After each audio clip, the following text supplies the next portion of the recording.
What's up, everybody? Welcome back to On the Warpath. It's Sanchez 405. If you're new, make sure you click that subscribe button, hit the bell so you get notifications anytime there's new content posted. And as always, like, comment, share this video out because we're talking Washington football team news all the time. And this week, it was reported, Rappaport had it, Scherff had it, the DC media had it, that the Washington football team and all-pro guard Brandon Scherff were most likely not going to come to an agreement on a long-term deal before the July 15th deadline. Would have been at 4 p.m.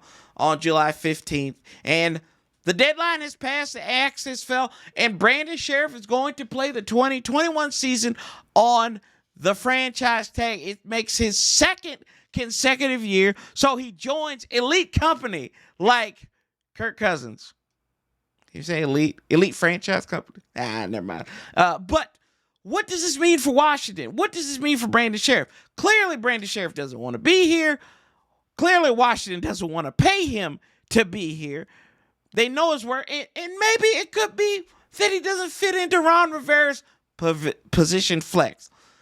Said Brandon Scherff, All-Pro. He's the first All-Pro since Matt Turk, the punter. First offensive player since Jim Lachey did it back in 91. So it's been many a time. It's been many a year since that has occurred. It's a great feat. It's a great title to have.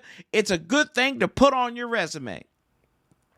But at the end of the day, there is a lot of things that Brandon Scherff can fall short on. Now, I'm not going to downplay what he has done. You look at his record when he's in 38, 39, and 1, under 500, one game under 500. But if you look at it from this standpoint, without him, 3-15.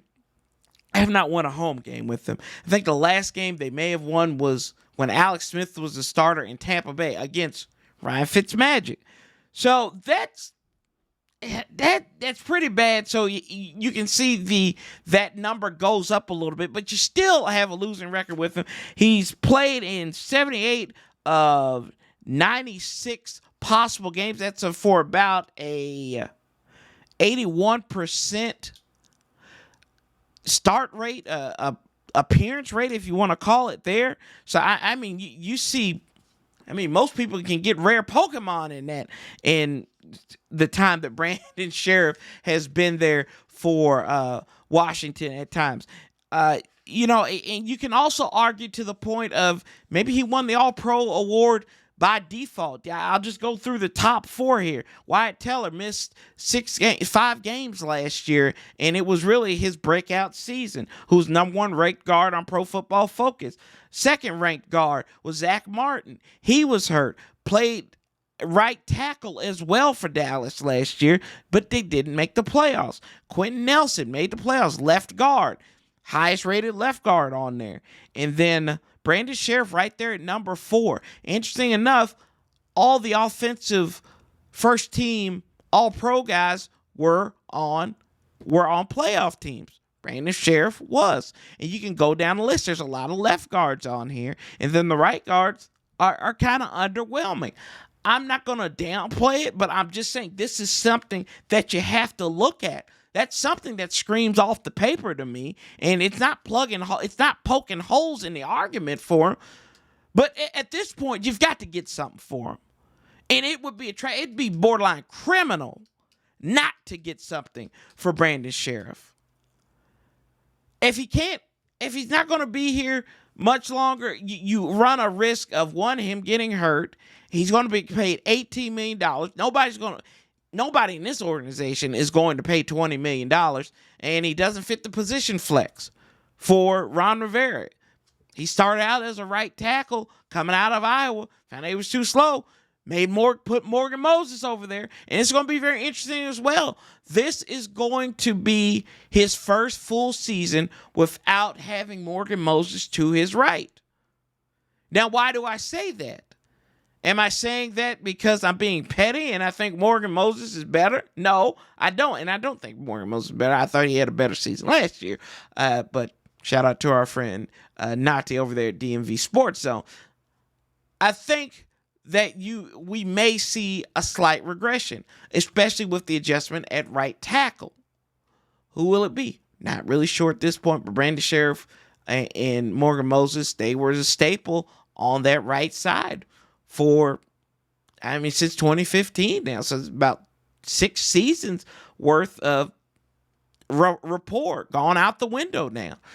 And I'm looking forward to seeing what Brandon Scherff can do.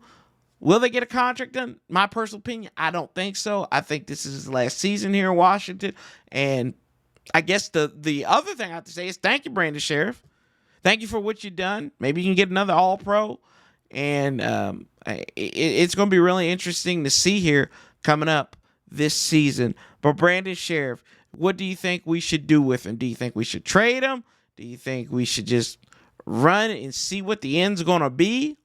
Or do you not really care? Just, hey, kick somebody else up in there if you got to at times. And what makes it also interesting is, you have Wes Schweitzer here, Sadiq Charles, and then you have brought in Eric Flowers to be on that left side. So you do put some versatility on the back side, on the second team for Brandon Scherff. It's going to be interesting to see how this goes out in preseason. I wouldn't even have him in preseason.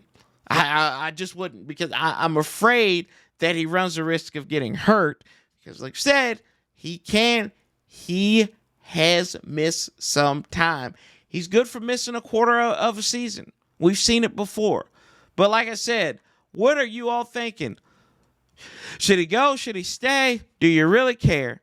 As always, I'm Sanchez 405. I appreciate everything you all are doing to help this channel grow. So don't forget, make sure you keep that same energy. Slap a table once in a while. And love, peace, and hail. I'll talk to you next time. Guess what, folks? I'm out.